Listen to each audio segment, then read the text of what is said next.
Hey everybody, this is GGB. We're going to be getting into this final quarter of action. Yeah, I know, not the most exciting game in the world, but it's almost over, and then we get to enter divisional round, which should have 4 phenomenal football games between 8 really good football teams to determine who will be the last 4 standing heading into this big championship week. They're going to drop the middle to Christian McCaffrey. He's going to run for about a 4-yard gain there. And yeah, I mean it's over for the Sun Belt, right? Like, I think we can all admit that it is. The Pac-12 will be moving on, barring the biggest comeback, not only in history, period. Being down 33 would be the biggest comeback ever. But another first down for Christian McCaffrey. Being down by 37 in one quarter would be a ridiculous comeback that just isn't going to happen. It's just not. Here's an interesting thing. This Pac-12 team could make a serious run, right? Like, there is a lot of talent on this football team. They're going to be going to Philadelphia in a couple games. Obviously, that's going to be the last game played, because moving forward, obviously, that would be the next game played. And they could, if a lot of things go their way, they could be hosting they could be hosting a championship game, but they'd have to have a lot of things go their way. Most likely scenario, if you win, is you're going to be going to Detroit, and you're going to be playing the SEC Lions. Now, upsets can happen. The Independent Chiefs can very much have the talent to beat the SEC Lions. The Big 12 has the talent to beat the Big 10. The AAC definitely has the talent to beat the ACC. It's just, can you get it done? Can they get it done? And the fact is, outside of the Big 12, no one has really shown the ability to get it done out of those 3. The likelihood the SEC and the ACC are in their championship games are very high. So if you win this game, which looks like you definitely are, and then you go and then you beat the FCS Division 2, Division 3 Eagles in Philadelphia, by the way, it's going to be huge, right? I mean, it's going to be massive. It's going to be a huge game, like, period, regardless of what anyone thinks. I mean, it's going to be massive. It's so huge in the grand scheme of things, because this Pac-12 team is dangerous, and it's not as scary as it was last year. It definitely lost some talent there, but this is still a scary Pac-12 team that you do not want to play in the playoffs. And I would much rather, if I'm an SEC Lions fan, that's assuming they make it to the championship round. I mean, whoever they end up playing, whether that's another team or not, I would much rather play the FCS Division 2, Division 3 Eagles than the Pac-12 Commanders. And I'll give you one reason why, and it's because the most important position on a football team in Madden, in this conference of championships, is always the quarterback, right? You look back at the quarterbacks that have won these things year after year after year, and it's Tom Brady's won 2. Patrick Mahomes has won 1. Lamar Jackson has won 1, right? There's been 4 years, only 1 repeat champion in the Big Ten, and only 1 repeat quarterback with Tom Brady.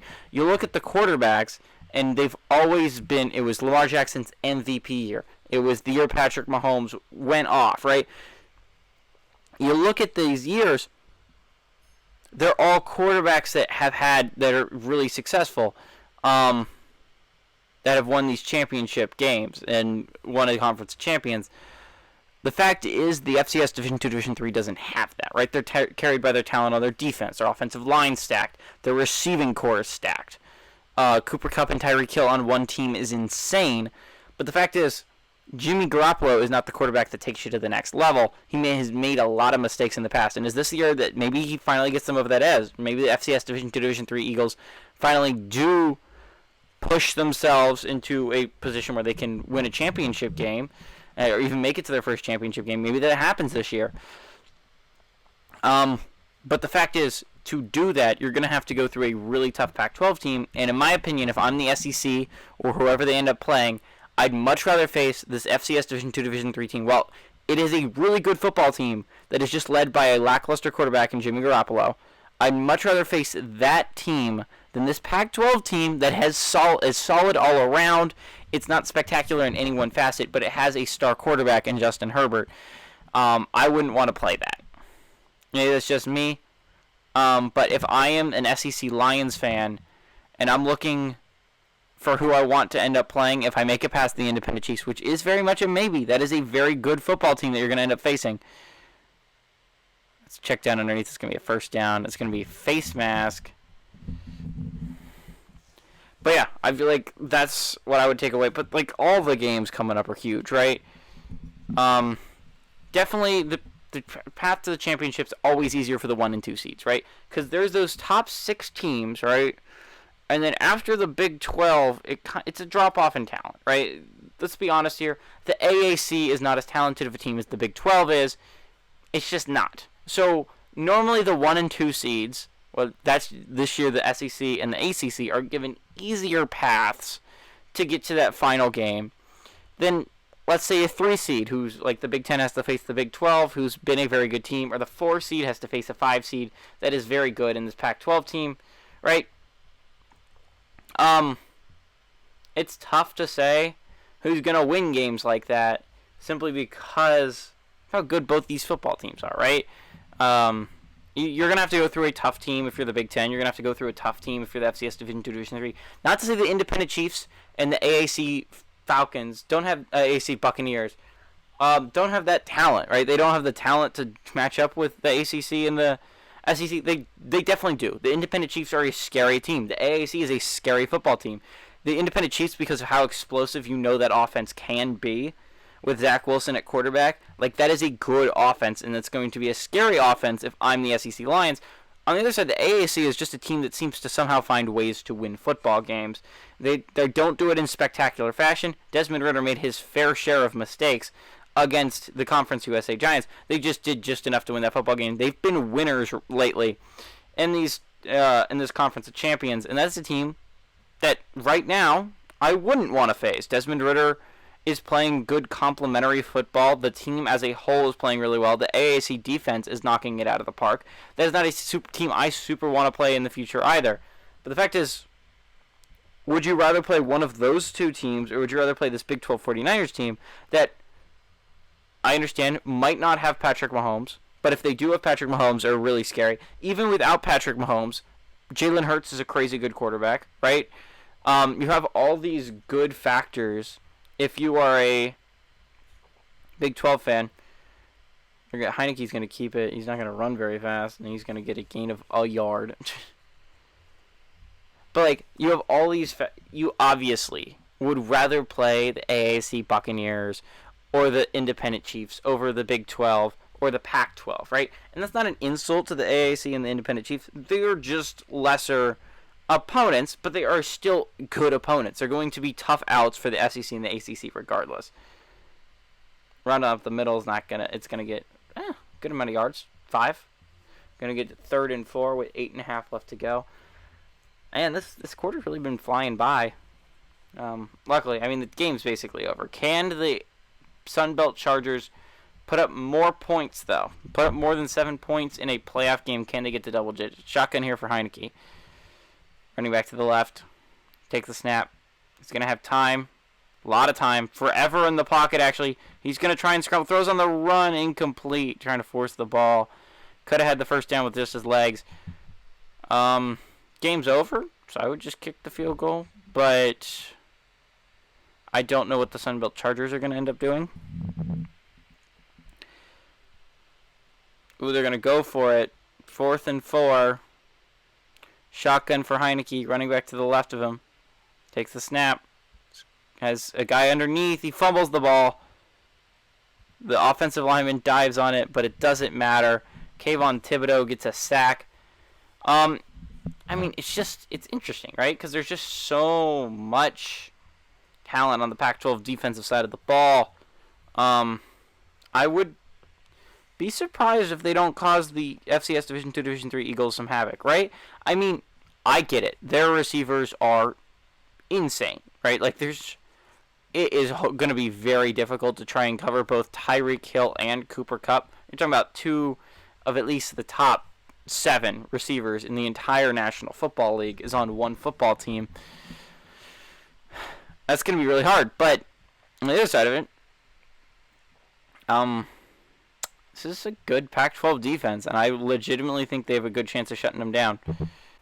And as good as the Pac-12's defense is, and as great as the FCS Division II, Division III's offense can be, what I'm really worried about at the next level is, can Jimmy Garoppolo take that next step? Again, FCS Division II, Division III has been such a good team for so many years, and always held back by that quarterback position that has been its weakness for as long as I can remember. It has been the quarterback position that's holding this really good FCS Division II, Division III team away from greatness.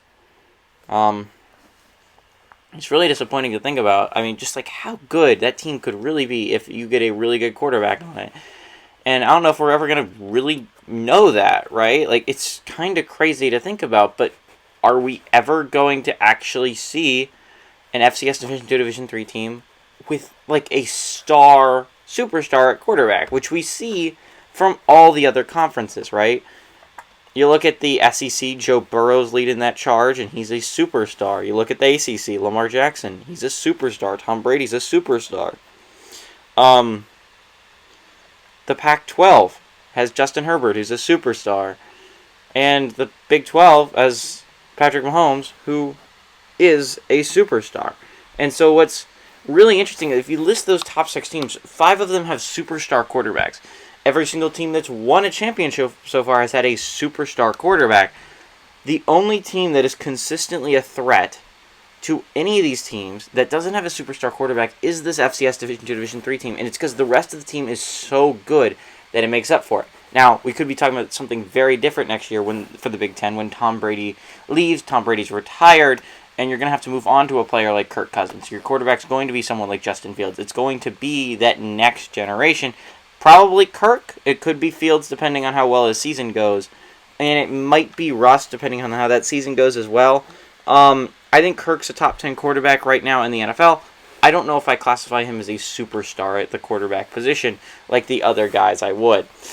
And so that's what's interesting is in the next couple of years we could see a little bit of a downgrade at quarterback position. Luckily for the Big 12, you lose Oklahoma and Texas, which is rough. You lose a lot of your star positions there, but you keep Texas Tech, and that is really the only thing that matters to moving forward is you have a player like Patrick Mahomes. The rest of it is replaceable. Joe Mixon is a good running back for that football team. He's not a superstar. He's not like the next generation. They have some solid wide receivers. Nothing's going to be all that lost with Texas and Oklahoma leaving. Really, as long as you keep Texas Tech, you're fine. Pac-12 is interesting, but you keep Oregon, and that's Justin Herbert, so that should be fine. You're going to lose a lot of star players in USC and UCLA next year. This is a big year for Pac-12 as well. You know how we're talking about changes with the AAC, how you're not going to have Cincinnati, you're not going to have UCF, and you're not going to have Houston players next year, and that's a lot of their production, and it's true. Conference USA, Sun Belt, the AAC, these are all teams that are changing drastically. We touched on how drastically the Big 12 is going to change in a couple years. The Pac-12 is a team that is going to be drastically different in the next couple of Conference of Champions than it is right now. Next year will be a completely different football team. And if you're talking about the Big 10 getting better, that is what is going to happen with the addition of USC and UCLA. Unfortunately for them, USC and UCLA have not developed phenomenal quarterbacks over the past couple years because they could really use that at the moment, right? That's a big weakness on the Big Ten side of things, but you're going to add some really solid players on the defensive side of the ball. That's going to be a big addition for the Big Ten if their hopes is to continue trying to win championship games. Adding more teams to that if you're a Conference of Champion fan is huge, right? It's massive to have more talent to draw from, especially when you're not losing anyone if you're a Big Ten fan. The SEC, same way. You're going to add Texas and Oklahoma stars, and you're not getting rid of any of the other stars at your positions, which is really cool and awesome to move forward. Also, the SEC has a very good young quarterback in Joe Burrow, which outside of the Pac-12, Big 12, and the ACC are the only other teams that can really say that. Under center here is Herbert. They're going to go run up the middle. It's going to be tackled for a loss. And it's just like, what's interesting is like for this Pac-12 team is it is really Christian McCaffrey at running back, and it is a massive downgrade after that. And that is kind of nuts. But if you're a Pac-12 fan, there's not a whole lot to worry about. The receiving core is the big thing to worry about moving forward, right? A lot of your receivers come from USC and UCLA. And so, like, that is a majority of your receiving core is guys like that. You're going to be losing stars like Keenan Allen. You're going to be losing a player like Michael Pittman Jr. That is going to be a significant loss next year. You're going to have to learn how to replace it. Herbert's going to get another first down with Schultz. Yeah. That's going to be the 2-minute warning.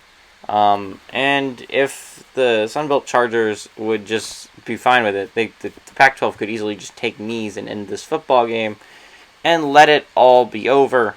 But we all know that the likelihood of the Sunbelt just giving up in Madden is very unlikely, even though it is so very obvious that they are not going to be able to come back in 2 minutes from down 37. But, like, what I'm saying is, moving forward, this Pac-12 team is going to look very different. You know how we were saying the AAC, this is their last real shot at a championship. The Independent Chiefs is going to look way different next year. This is their real last shot at trying to get further in these playoffs and win a championship game. This is a huge year for the Pac-12. I'm not going to say this is their last shot. They're going to be losing a lot of position, and it's not like they're going to be much worse next year, but they are going to not be as good next year. This is one of the Pac-12's last chances before more talent comes in. Maybe you get some San Diego State players, but this is one of the Pac-12's last chances to be a championship caliber team, and you're going to want that, and it's going to be a face mask penalty on the Sun Belt, going to give the Pac-12 a first down.